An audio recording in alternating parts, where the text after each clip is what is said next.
കൊണ്ടോ നാളത്തെ കൊണ്ടോ ഇനി തീപ്പൊരി അയ്യേ ഇപ്പൊ ഒരു ലുക്ക് ഇല്ലാതെ പറഞ്ഞിട്ട്. Hello guys, welcome back to channel. എല്ലാവർക്കും നമ്മുടെ പുതിയ വീട്ടിലേക്ക് സ്വാഗതം. അപ്പോൾ നമ്മുടെ വീഡിയോസ് ആദ്യമായിട്ട് കാണുന്നവരാണ് നമ്മുടെ ചാനൽ കയറി ചെക്ക് ചെയ്തിട്ട് വീഡിയോസൊക്കെ കണ്ട് ഇഷ്ടപ്പെടുകയാണെങ്കിൽ ഒന്ന് സബ്സ്ക്രൈബ് ചെയ്യണേ ഗൈസ്. അപ്പോൾ നമുക്ക് വൈകുന്നേരം ഒരു കല്യാണ വീട്ടിൽ പോകണമെന്ന് ഞങ്ങൾ മൂന്നുപേരുടെ കല്യാണ വീട്ടിലൊക്കെ പോയി മാക്കം കഴിച്ചിട്ട് നേരെ പടക്കക്കടയിൽ വന്നു. പടക്കക്കടയെന്ന് വെച്ചാൽ ഞങ്ങൾ പടക്കങ്ങളൊന്നും വാങ്ങിക്കാറില്ല ഗൈസ്. എനിക്ക് ഇശാൻകുട്ടനും ഭയങ്കര പേടിയാണ്. ഇശാൻകുട്ടനേക്കാളും കൂടുതൽ പേടി എനിക്കാണ്. എനിക്ക് എന്താണെന്ന് അറിയത്തില്ല, കുഞ്ഞിലോട്ട് ഭയങ്കര പേടിയാണ് പടക്കത്തിൻ്റെ സൗണ്ട്. ഞാൻ പടക്കമുള്ള അമ്പലങ്ങളിൽ പോലും പോകാറില്ല. പിന്നെ കുറച്ച് തറച്ചക്രം, കുരവപ്പൂ അങ്ങനത്തെ സാധനങ്ങളൊക്കെ വാങ്ങിച്ചു. ആദ്യം നമ്മൾ കവലയിൽ നിന്നാണ് വാങ്ങിച്ചത്. പിന്നെ നമ്മൾ NTPC ജംഗ്ഷനിൽ നിന്ന് വാങ്ങിച്ചു. കാര്യം അവിടെ നിന്ന് രാത്രി കിട്ടിയില്ലായിരുന്നു.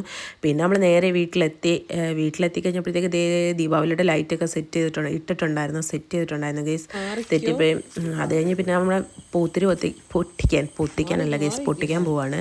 ഇശാൻകുട്ടൻ ആദ്യമൊക്കെ ഭയങ്കര പേടിയായിരുന്നു. അതാണ് ഈ കിടന്ന് ഓടുന്നത്. കഴിഞ്ഞ വർഷമൊക്കെ ഭയങ്കര പേടിയായിരുന്നു. ഇപ്രാവശ്യം പിന്നെ ലാസ്റ്റൊക്കെ ആയപ്പോൾ പുള്ളി കൂടുന്നുണ്ടായിരുന്നു. പക്ഷേ ആദ്യമൊക്കെ ഭയങ്കര പേടിയായിരുന്നു. പിന്നെ വിഷ്ണുവേട്ടനാണ് എപ്പോഴത്തേയും പോലെ നമ്മുടെ വീട്ടിലെ ആസ്ഥാന പടക്കം കത്തിപ്പുകാരൻ.